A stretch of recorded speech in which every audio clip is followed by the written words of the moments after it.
మీనాని తన వారసురాలిగా దత్తత తీసుకున్న కోటీశ్వరుడు. అసలు ఇదంతా ఎలా జరిగిందనేది వీడియోని స్కిప్ చేయకుండా చివరి వరకు చూడండి.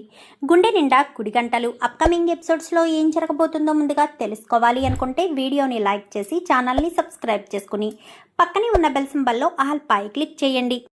రోహిణి నిజ స్వరూపం ప్రభావతి తెలుసుకోవాలని మీరు కూడా కోరుకుంటే కామెంట్లో ఎస్ అని టైప్ చేయండి. మొత్తం మీద చూసుకున్నట్లయితే గనుక మీనా టెన్షన్ పడుతూ ఇంటికి వచ్చేస్తుంది. ఎందుకంటే తనని ఒకడు ఫాలో అవ్వడం, విద్య దగ్గరికి వెళ్ళి తనని తాను కాపాడుకుని మళ్ళీ ఇంటికి వచ్చేయడంతో హడావిడిగా ఎవడు వాడు నా వెంట ఎందుకు పడుతున్నాడు, వాడిని చూసి నేనెందుకు భయపడుతున్నాను అని మీనా తనలో తనే ప్రశ్నలు వేసుకుంటూ వంట చేస్తూ ఉంటుంది. అమ్మ మీనా, అమ్మ మీనా అంటూ సత్యం పిలుస్తాడు. పిలిచేసరికి చెప్పండి మామయ్య అని చెప్పాను. కానీ ఏంటమ్మా మీనా అలా టెన్షన్గా ఉన్నావేంటి, 2 సార్లు పిలిస్తేనే కానీ పలకలేదు, మామూలుగా నేను వస్తేనే మామయ్య అంటూ వచ్చేదానివి అని చెప్పి ఇంకా సత్యం అనగానే ఏమీ లేదు మామయ్య, ఏదో ఆలోచిస్తూ వంట చేస్తున్నాను కానీ కొంచెం కాఫీ ఇస్తావమ్మా అనగానే అలాగే మామయ్య అని చెప్పి కొన్ని మంచినీళ్ళు తీసుకొచ్చి మళ్ళీ వంటగదిలోకి వెళ్ళి కాఫీ పెడుతూ ఉంటుంది. కాఫీ పెడుతూ మళ్ళీ ఆలోచిస్తూ ఉంటుంది. ఏంటి మీనా కాఫీ పెట్టడానికి వెళ్ళి ఎంతసేపు అయినా ఇంకా రాలేదు అని. సత్యం కాస్త అమ్మ మీనా అనగానే తెస్తున్నాను మామయ్య అంటూ కాఫీ తీసుకొస్తుంది. ఏంటమ్మా మీనా అసలు ఏమైంది, ఎందుకంత పరధ్యానంగా ఉన్నావు, కాఫీ అడిగి 1/2 గంట అవుతుంది, ఇప్పుడు తీసుకొచ్చావు, ఏమైందో చెప్పు, కాఫీ లేటుగా తీసుకొచ్చావని నిన్ను అనడం లేదు, అసలు నీ మనసులో ఉన్న ఆందోళన ఏంటో చెప్పమ్మా, తండ్రి లాంటి వాణ్ణి నాకు చెప్పుకోవడంలో తప్పులేదు అనగాని ఏమీ లేదు మామయ్య, అదే బయటికి వెళ్ళొచ్చాను కదా, రోడ్డు మీద ఏదో చూశాను, దాని గురించి ఆలోచిస్తున్నాను అనేసరికి రోడ్డు మీద జరిగిన రోడ్డు మీదే వదిలేయాలమ్మా, నువ్వు వంట చేసేదానివి, వంట చేస్తూ పరధ్యానంగా ఉన్నావనుకో చేతులు కాలడం ఏదైనా ఖాళీ అవకాశం ఉంటుంది కదా, అందుకనేనమ్మా చెప్తున్నాను, ఏది మనసులో పెట్టుకోకు, సరేనమ్మా నేను కొంచెంసేపు పడుకుని వస్తాను అనగాని ఎక్కడికో వెళ్ళినట్టున్నారు కదా మావయ్య, ఉద్యోగం విషయం ఏమైంది, అది ప్రజెంట్ అకౌంటెంట్గా రంగా మాట్లాడాడమ్మా, ఒక వారం తర్వాత ఒక వారం 15 రోజుల తర్వాత కన్ఫర్మ్ చేస్తానన్నారని. కానీ సరే మామయ్య వెళ్ళి పడుకోండి అనేసరికి మీనాకి ప్రభావతికి ఎంత తేడా ఉంది, ఏమైంది అని అడిగింది. అదే ప్రభ అయితే ఎంత జీతం ఇస్తానన్నారు అని అడుగుండేది. అయినా ఈ ప్రభావతిలో ఎప్పటికి మార్పు వస్తుందో, డబ్బుతో కాకుండా నార్మల్గా మనుషులతో ఎప్పటికి మారుతుందో, ఎప్పటికీ ప్రభావతిలో మార్పు రాదు. పాపం మీనా ఈ ఇంటికి కోడలైందే కానీ తనకి వెట్టి చాకరీ తప్పలేదు అనుకుంటూ వెళ్ళి సత్యం పడుకుంటాడు.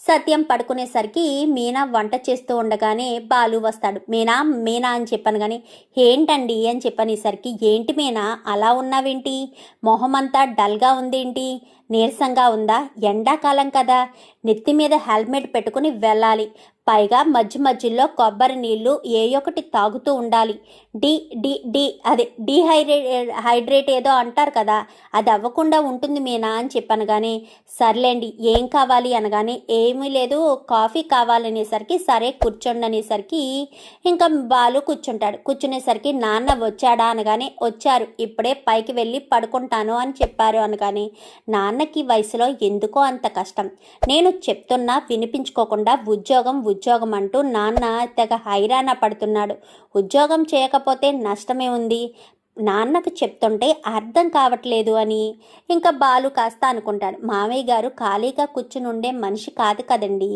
ఆయన కష్టపడాలి అనుకుంటున్నారు, ఈ వయసులో కూడా కొడుకులకి ఇంట్లో వాళ్ళకి భారం కాకూడదు అని ఆయన తాపత్రయం.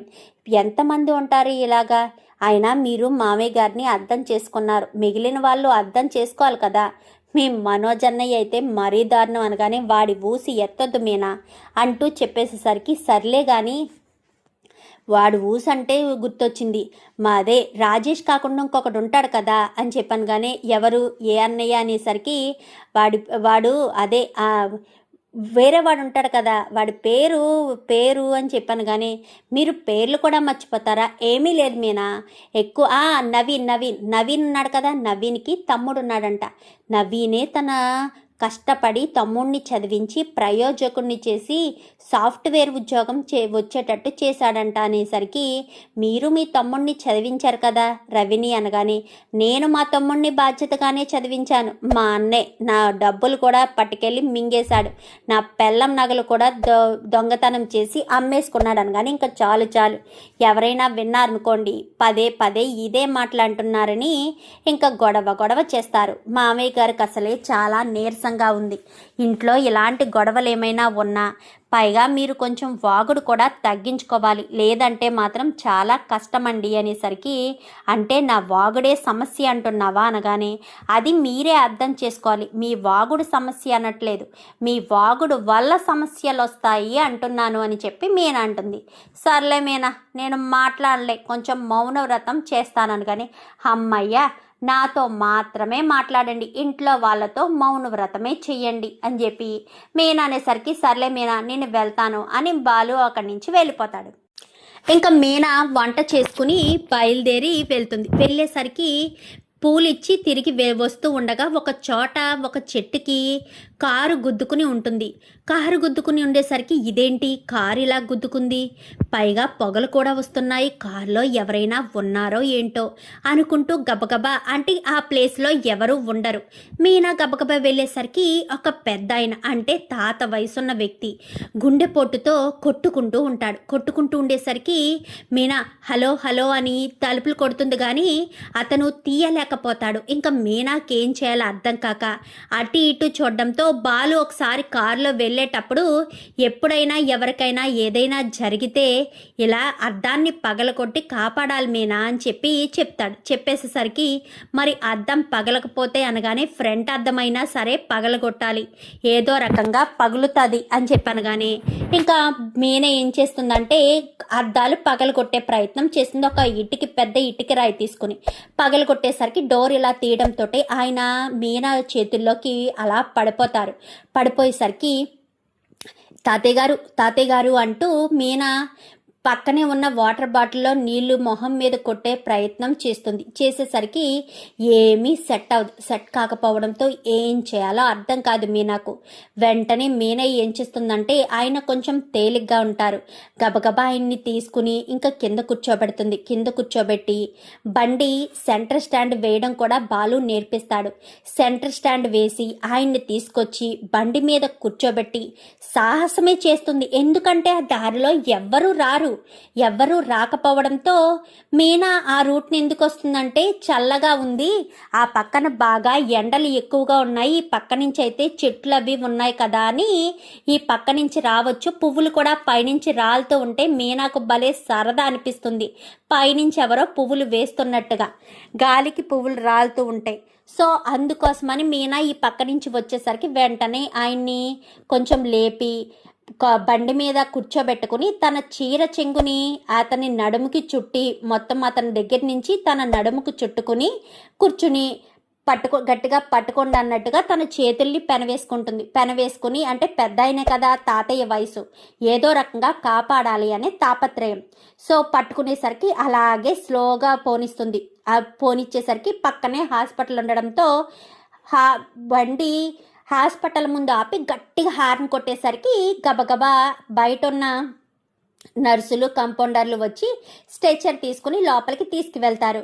ఏంటమ్మా, అంబులెన్స్కి ఫోన్ చేయాల్సింది కదా అని చెప్పాను, కానీ ఆ టైంలో నాకేమీ గుర్తు రాలేదండి, తాతయ్య గారిని కాపాడాలనే తాపత్రయమే తప్ప నాకు ఏమీ గుర్తు రాలేదు అనేసరికి, అవునా సరే, ఆయన ఎవరో మీకు తెలుసా అని చెప్పాను, కానీ తెలియదండి, నేను పువ్వులు ఇచ్చి తిరిగి వస్తూ ఉంటే కారులో హార్ట్ అటాక్తో బాధపడుతున్నారు, అందుకే నేను అలా చేసి కొన్ని మంచినీళ్ళు పట్టించి తీసుకొచ్చాను అనేసరికి, మంచి పని చేసావమ్మా అని ఇక్కడ కూర్చొని వెంటనే అక్కడ ఉన్న డాక్టరు వాళ్ళ మేనేజర్కి కాల్ చేస్తారు. కాల్ చేసేసరికి, ఏంటి శివనారాయణ గారు హార్ట్ అటాక్తో పడిపోయారా, ఆయనకి ఉదయమే చెప్పాము ఎవరొకరిని తీసుకువెళ్ళండి సార్ అంటే, లేదు నేను వెళ్తాను అని చెప్పారు, ఏ హాస్పిటల్ అనగానే పలానా హాస్పిటల్ అనేసరికి గబగబా ఒక 2-3 వచ్చేస్తారు.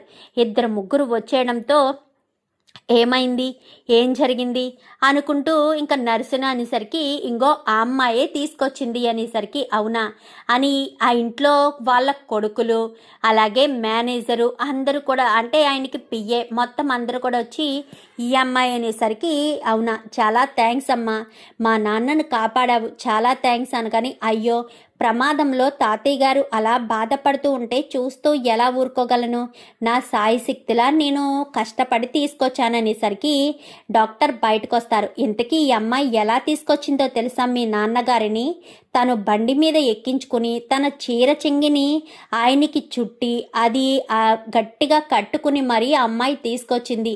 ఆ సమయంలో అంబులెన్స్కి ఫోన్ చేసినా అది వచ్చే వరకు టైమే పట్టేది. ఆ అమ్మాయి అలా ధైర్యంగా తీసుకురావడం, పైగా బయట వెంటిలేషన్కి గాలి అది ఊపిరాడడంతో ఆయనకి ఏ ప్రమాదం జరగలేదు అనేసరికి చేతులు జోడించి మరీ నమస్కారం చేస్తాడు. నమస్కారం చేయడంతో వద్దండి, మీరు పెద్దవాళ్ళు, మీ ఆశీస్సులే తప్ప మీరు నాకు నమస్కారం చేయకూడదు, ఇక నేను వెళ్ళి వస్తాను, ఇంటి దగ్గర కంగారు పడుతూ ఉంటారు అనగాని తన ఫోన్ నెంబర్ అది తీసుకునేసరికి మేనేజర్ కాస్త తీసుకుని ఎక్కడమ్మా మీ ఇంటి అడ్రస్ అనగానే పలానా చోట అని చెప్పి మీనా వెళ్ళిపోతుంది. వెళ్ళిపోయి ఇంటికి వెళ్ళి ఇంట్లో కూర్చుని మామయ్య మామయ్య అని చెప్పి ఇంట్లోకి వెళ్తుంది. ఏంటమ్మా మీనా అనగానే ఈవేళ చాలా పెద్ద ప్రమాదం జరగబోయేదే మామయ్య అని చెప్పాను. కానీ రోడ్డు మీద విషయాలు పట్టించుకోవద్దని చెప్పాను కదమ్మా మీనా అనగానే లేదు మామయ్య, ఈరోజు నేను ఒక పెద్ద ఆయన్ని కాపాడాను అనేసరికి అవునా, పోనీలే అమ్మా, ఈ సమయంలో కాపాడినందుకు చాలా సంతోషం, సరే నాకు కొంచెం మజ్జిగ కలిపివమ్మా, ఇప్పుడే భోజనం చేశాను అనగానే సరే మామయ్య అని మీనా అయితే మజ్జిగ కలిపించి తను భోజనం చేసి కొంచెంసేపు కూర్చుందామని అలా కూర్చుంటుంది. కూర్చునేసరికి ఈలోపు బాలు వస్తాడు. బాలు రావడంతో మీనా మీనా అని చెప్పాను కానీ బాలుకు కూడా భోజనం పెట్టమ్మా అనేసరికి రండి అని ఇద్దరు మీనా బాలు ఇద్దరు కూర్చుని తింటారు. ఏంటి మీనా నీ ముఖంలో అంత సంతోషం కనిపిస్తుంది అనగాని ఈరోజు నేనొక మంచి పని చేశాను అనేసరికి అవునా, నా మీనా ఎప్పుడు మంచి పనులే చేస్తుంది, ఈ రోజంతా ప్రత్యేకించి మొహంలో చిరునవ్వుతో ఉన్న మంచి పని ఏం చేశావు, ఈవేళ ఏం జరిగిందంటే అక్కడ అక్కుంటుంది కదా, తనకి పువ్వులు ఇచ్చి నేను ఎప్పుడు వచ్చే రూట్లో వద్దామనుకున్నాను, కానీ వేరే రూట్లో చల్లగా ఉంటుంది, పైగా పైనుంచి పువ్వులు రాలుతుంటే నాకు భలే సరదా అనిపించింది, అందుకు ఆ రూట్లో వస్తూ ఉంటే ఒక పెద్ద కారు చెట్టును గుద్దుకుంది. తీరా మోసి వెళ్ళి చూస్తే ఆ కారులో ఒక పెద్ద ఆయన హార్ట్ అటాక్తో బాధపడుతున్నారు. ఏం చేయాలో అర్థం కాలేదు. మీరు గుర్తుందా ఒకసారి చెప్పారు, అలా ఎవరికైనా ఏదైనా జరిగితే పక్కనున్న రాయితో అద్దాలు పగలకొట్టి వాళ్ళని కాపాడుకోవాలి, కారు తీయడానికి ట్రై చేయకూడదు, ఎందుకంటే కారు లాక్ అడిపోతుంది యాక్సిడెంట్ జరగడంతో అని చెప్పారు, గుర్తుందా అనగానే అవును, అది గుర్తు తెచ్చుకుని నేను ఏం చేశానంటే ఆ పక్కన ఒక ఇటుకరాయి ఉంటే అద్దం పగలకొట్టాను. అద్దం పగలకొట్టేసరికి ఆయన నా ఒళ్ళో పడిపోయారు. అంబులెన్స్కి ఫోన్ చేద్దామంటే ఆ సమయంలో నాకు అంబులెన్స్ గుర్తు రాలేదు, మరి ఎలా కాపాడవాయిని అనగానే ఎలా కాపాడేనా అంటూ బాలుని తన వెనక్కి లాక్కుని తన చీర చెంగుని బాలు వెనక నుంచి తీసుకుని నడుంలో దోపుకున్నట్టు చూపిస్తుంది. చూపించేసరికి ఏంటి ఇలా కాపాడేవా అనగానే అవునండి అనేసరికి ఏ హాస్పిటల్లో ఉన్నారా ఆయన అనగానే పలానా హాస్పిటల్లో ఉన్నారు, ఆయన పెద్ద బిజినెస్ మ్యాన్ అంట, ఆయన ఈరోజు నిన్నొక్కడనే వెళ్తాను అని చెప్పి ఆయనంతటా ఆయనే కారు డ్రైవింగ్ చేసుకొచ్చారంట. అక్కడ డాక్టర్ ఫోన్ చేయడంతో వాళ్ళ కొడుకు కోడలు మేనేజరు పిఏ మొత్తం అందరూ వచ్చేసారు అనేసరికి జరిగినప్పుడు ఎవరూ రాలేదు కానీ ఇప్పుడు అందరూ వచ్చేసారా అంటూ మాట్లాడడంతో అవును, మరి జరిగినప్పుడు అంటే మరి అప్పుడు అలా జరిగింది, ఎందుకు ఎలా జరిగిందో నేను ఆయన్ని కాపాడాలని రాసి పెట్టున్నట్టుంది, అందుకే కాపాడాను అని మీనా చెప్తుంది. పోనీలే మీనా, మంచిదే కదా అని బాలు అంటాడు. ఇంకిక్కడ ఆయన స్పృహలోకి రావడంతో ఆ అమ్మాయి ఎక్కడా అని చెప్పాను కానీ ఏ అమ్మాయి నాన్న అని చెప్పనేసరికి నన్ను తీసుకొచ్చిన అమ్మాయి అనేసరికి తను ఇంటికి వెళ్ళిపోయింది సార్ అనగానే ఫోన్ నెంబర్ అని సైగ చేస్తాడు. తీసుకున్నాం నాన్న అని చెప్పనేసరికి ఇలా రాని శివనారాయణ పిలిచి ఆ అమ్మాయికి ఫోన్ చేసి రమ్మనగానే సరే అని వెంటనే మేనేజర్ని ఫోన్ చేయమంటాడు. ఫోన్ చేయమనేసరికి బాలు ఫోన్ బాలు పక్కన ఉంటుంది. మీనా అయితే చేతులు కడుక్కోవడానికి వెళ్తుంది. మీనా ఎవరో ఫోన్ చేసినట్టున్నారు, పువ్వులు కావాలేమో చూడు అనగానే ఫోన్ లిఫ్ట్ చేస్తుంది. హలో ఎవరండి అనగానే, అదేనమ్మా ఇప్పుడు నువ్వు ఒక పెద్ద ఆయన్ని హాస్పిటల్లో జాయిన్ చేసావు కదా, వాళ్ళ మేనేజర్ని. ఆ పెద్ద ఆయన మిమ్మల్ని కలవరిస్తున్నారు, మిమ్మల్ని చూడాలి అంటున్నారు. ఒక్కసారి ఇబ్బంది కాదు అనుకుంటే హాస్పిటల్కి రాగలవమ్మా అనగానే, వస్తానండి అనేసరికి, ఎక్కడికి మీనా వస్తాను అంటున్నావు అనగానే, అదే నేను చెప్పాను కదండి, ఆ పెద్ద ఆయన స్పృహలోకి వచ్చారంట, అందుకని నన్ను కలవరిస్తున్నారంట, పదండి వెళ్దాము అనగానే, పద మీనా అని బాలు మీనా ఇద్దరు కూడా బయలుదేరుతూ సత్యానికి చెప్పి వెళ్తారు. వెళ్ళేసరికి ఇంకా వెళ్ళి చూడడంతో నమస్కారం అని మీనా బాలు ఇద్దరు చేతులు జోడిస్తారు. చేతులు జోడించేసరికి కూర్చో అమ్మా అని సైగ చేయడంతో, నీ పేరేంటి అనేసరికి మీనా అనగానే, నన్ను కాపాడినందుకు కృతజ్ఞతలు అని చెప్పి మాట కష్టంగానే మాట్లాడుతూ ఉంటాడు. అయ్యో మీరు పెద్దవారు, నాకు కృతజ్ఞతలు చెప్పడం ఏంటి, నేను చూశాను కాబట్టి కాపాడగలిగాను, లేదంటే లేదు కదా, దానికి మీరు నాకు థ్యాంక్స్ చెప్పాల్సిన పని లేదు అని చెప్పి ఇంకా మీనా కాస్త మాట్లాడేసరికి, సరే అని, ఎప్పుడు డిశ్చార్జ్ చేస్తానన్నారు సార్ అని చెప్పాను, కానీ ఒక 2 రోజుల్లో చేస్తానన్నారమ్మా అని చెప్పనేసరికి, సరేనండి ఇంకా వెళ్ళొస్తానని వెళ్ళిపోతారు. వెళ్ళిపోయిన తర్వాత 2 రోజుల తర్వాత డిశ్చార్జ్ చేస్తారు.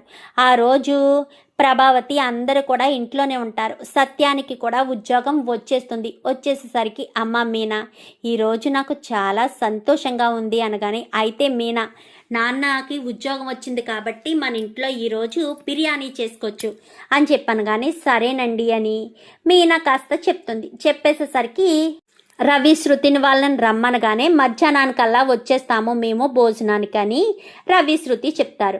మనోజ్ రోహిణి కూడా వీళ్ళ బిర్యానీ అనేసరికే చెవు కోసుకుంటారు కదా, వస్తాము అని చెప్తారు. మధ్యాహ్నం భోజనం సమయం అవుతుంది. అందరూ కూడా భోజనం చేద్దామని ఇంటికి వస్తారు.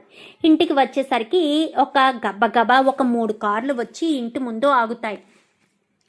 ఆగడంతో ఎవరు వచ్చారు అనగానే, నువ్వు ఉండమ్మా మీనా నేను చూస్తానని బయటికి వెళ్తాడు సత్యం.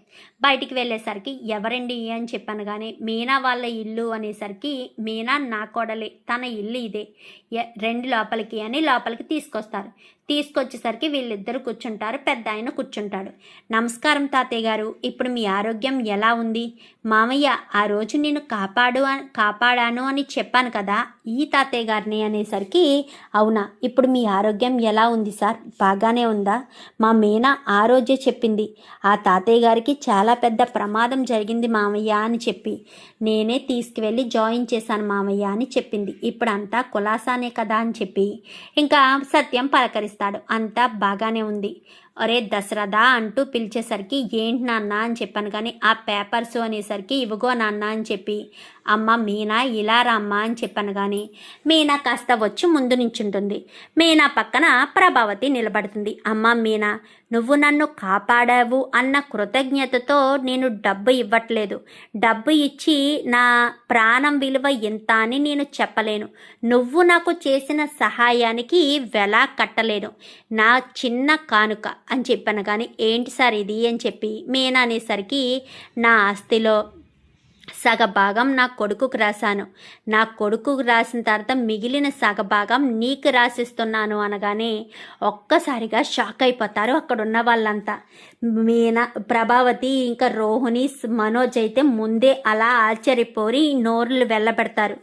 ఏంటి సార్ ఏమంటున్నారు అని చెప్పి ఇంకా దశరథ వంక చూసేసరికి, మా నాన్న ఏదైనా నిర్ణయం తీసుకుంటే ఆ నిర్ణయానికి నేను తల ఉంచుతాను, మా నాన్న తన ప్రాణం సగమాస్తి అని నీకు అప్పగించారు అంటే, నాకు మా నాన్న జన్మనిస్తే నువ్వు మా నాన్నకు పునర్జన్మనిచ్చావంట అంటే, నువ్వు మా నాన్న తల్లిలా భావిస్తున్నారు, అందుకని ఆస్తిలో సగభాగం నీకు సగభాగం మాకు అని చెప్పి రాశారు అని చెప్పాను. కానీ సార్ మీరు ఇలాంటి పెద్ద పెద్ద నిర్ణయాలు తీసుకుంటే మీ ఇంట్లో వాళ్ళు మళ్ళీ మిమ్మల్ని తప్పుపడతారు, మళ్ళీ మీ ఇంట్లో గొడవలు వస్తాయి అనగానే, అమ్మ మీనా, నాకు పిల్లలు ఉన్నారు, వాళ్ళ సెటిల్మెంట్లు వాళ్ళకి జరిగాయి, ఈ ఆస్తి మొత్తం మా నాన్నదే, అందులో సగభాగం, మిగిలిన సగభాగం నాకున్న ఒక్కగానొక్క కూతురుది, మా కూతురు లాంటి దానివే నువ్వు కూడాను, అందుకే మిగిలిన సగభాగం నీ పేరు మీద రాసి డాక్యుమెంట్స్ తీసుకొచ్చాను, ఇదిగో బాలు అని చెప్పాను. కానీ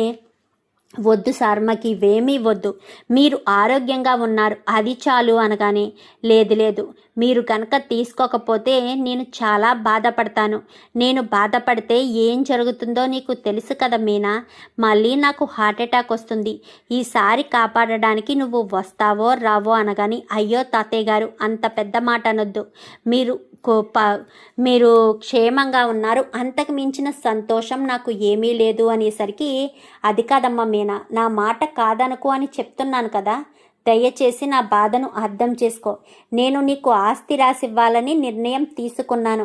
అమ్మా మీనా, వాదించకు, మా నాన్న ఎప్పుడైనా ఏదైనా నిర్ణయం తీసుకుంటే ఖచ్చితంగా నిర్ణయాన్ని అమలు చేయాల్సిందే, అర్థం చేసుకో అమ్మ మీనా, ఆస్తి పేపర్లు తీసుకో, నాకేం అభ్యంతరం లేదు అని చెప్పనేసరికి సరే అని మీనా కాస్త ఆస్తి పేపర్లు తీసుకుంటుంది.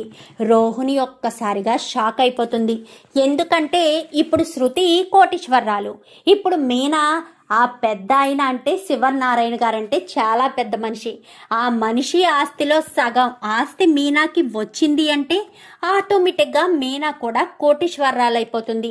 రేపన్న రోజున తను కోటీశ్వరరాలు కాదని, తనకు పెళ్ళయ్యి కొడుకున్నాడు అన్న విషయం బయటపడితే తన పరిస్థితి ఏంటి అని రోహిణికి ఒక్కసారిగా షాక్ అవుతుంది. ప్రభావతి ఏమో ఇన్ని రోజులు మీనాని పట్టుకుని నేను అన్ని మాటలని ఇన్ని మాటలని తన మనసుని బాధ పెట్టాను, ఇప్పుడు మీనాకు ఇంత ఆస్తి వచ్చింది, నాకేమైనా ఇస్తుందా, నాకు కొంచెమైనా ఏమన్నా ఇచ్చే అవకాశం ఉందా, మీనాని అనవసరంగా బాధ పెట్టానే, ఛ, నేను ఎప్పుడు ఇలాంటి పిచ్చి పనులే చేస్తాను, మీనాని కూడా బాగా చూసుకుంటే ఏ ఇబ్బంది ఉండేది కాదు కదా, మీనాను అలా చూసుకోక ఎంత పెద్ద ప్రాబ్లం వస్తుందని కలలో కూడా అనుకోలేదు, చిచి అనుకుంటూ ఇంకా ప్రభావతి కాస్త తన్ను తాను తిట్టుకుంటుంది. తన్ను తాను తిట్టుకునేసరికి ఇంకా సత్యమైతే అమ్మ మీనా అని చెప్పనగానే వచ్చిన వాళ్ళు అలాగే నిలబడిపోయారు. వెళ్ళి కాఫీ టీలు తీసుకురా అమ్మ అనగానే వద్దండి అనేసరికి, అయ్యో కూర్చోండి తాతయ్య గారు అని కూర్చోమని వెంటనే కాఫీ పెట్టి తీసుకొస్తుంది. చాలా అమృతంలా ఉందమ్మా నీ చేతి కాఫీ అనేసరికి, ఇక మీదట నువ్వు కూడా నా మనవరాలవే, నువ్వు కూడా ఎప్పుడైనా మా ఇంటికి రావచ్చు అని చెప్పాను. కానీ నేనెందుకులే సార్ అని చెప్పనేసరికి, ఇంకా సార్ ఏంటి, బాబాయ్ అని పిలమ్మ లేక నాన్న అని పిలువు అని చెప్పాను. కానీ ఒక్కసారిగా మీనా కళ్ళల్లో కన్నీళ్లు వస్తాయి. కన్నీళ్లు రావడంతో ఏమైందమ్మా మీనా అనగానే, మీనా వాళ్ళ నాన్నగారు చనిపోయారు అనేసరికి, అమ్మ మీనా నీకు తండ్రిని తాత మీ ఇద్దరు ఉన్నారు అని ఇంకా శివనారాయణ కాస్త సత్య అంటే మీనాని గుండెలకి హత్తుకుంటాడు. ఇంకా మీనా తన గుండెల మీద ఒదిగిపోయి ఏడుస్తూ ఉంటుంది. బాధపడకమ్మా మీనా, ఎందుకు బాధపడుతున్నావు, నీకు ఈ తాత ఉన్నాడు అని చెప్తున్నాను కదా, నువ్వు దేని గురించి బాధపడద్దు బాబు అని చెప్పాను. కానీ బాలు అనేసరికి, నా మనవరాల్ని జాగ్రత్తగా చూసుకో అనగానే, ఆయన నన్ను చాలా బాగా చూసుకుంటారు అని చెప్పాను. కానీ బాబు నువ్వేం చేస్తావు అనేసరికి, నేను కారు డ్రైవింగ్ చేస్తాను అనగానే, మన ట్రావెల్స్ కంపెనీ ఉంది కదా, తనకి అప్పచెప్పు దశరథ, తను చూసుకుంటాడు అని చెప్పాను. కానీ సరే మేనేజర్ అనేసరికి వెంటనే విజిటింగ్ కార్డు ఇవ్వడంతో ఆ విజిటింగ్ కార్డుని పెట్టుకుని రేపు ఉదయం ఒకసారి ఈ ఆఫీస్కి రా బాలు అని చెప్పాను. కానీ సరే అని చెప్పి ఇంకా బాలు అయితే విజిటింగ్ కార్డుని జోబులో పెట్టుకుంటారు. ఇదంతా చూసిన మనోజు ఇటు రోహిణికి గుట్టకాలు వేయడానికి కూడా గొంతుకు దిగడదు. ఇంకా రవి శృతి అయితే చాలా హ్యాపీగా ఫీల్ అవుతారు. వాళ్ళు ఎలాంటి స్వార్థం లేని వాళ్ళు కదా, అందులోనూ మీనా బాగుండాలి అని కోరుకునేవాళ్ళు. సో మీనా సంతోషం కోసం వాళ్ళు ఎంతగానో ఎదురు చూస్తారు కాబట్టి వదినకి మంచి రోజులు వచ్చాయి అని వాళ్ళైతే అనుకుంటారు. ఎప్పుడు ఎదుటి వాళ్ళకి సహాయం చేయాలన్న గుణం మనలో ఉంటే ఈ రోజు కాకపోయినా రేపన్న రోజైనా మనకి అదృష్టం కలిసి వస్తుందని ఇంకా ఈ రకంగా అయితే వెల్లడవుతుంది. చూద్దాం మరి రాబోయే ఎపిసోడ్స్లో ఇలాగే మీనాకు మంచి రోజులు రావాలని మీరు కూడా కోరుకుంటే వీడియో నచ్చితే లైక్ చేసి ఛానల్ని సబ్స్క్రైబ్ చేసుకుని పక్కనే ఉన్న బెల్ సింబల్లో ఆల్ పై క్లిక్ చేయండి. ఇలా చేయడం వల్ల మేము పెట్టే ప్రతి వీడియో నోటిఫికేషన్ రూపంలో ముందుగా చూడగలుగుతారు. Thank you for watching.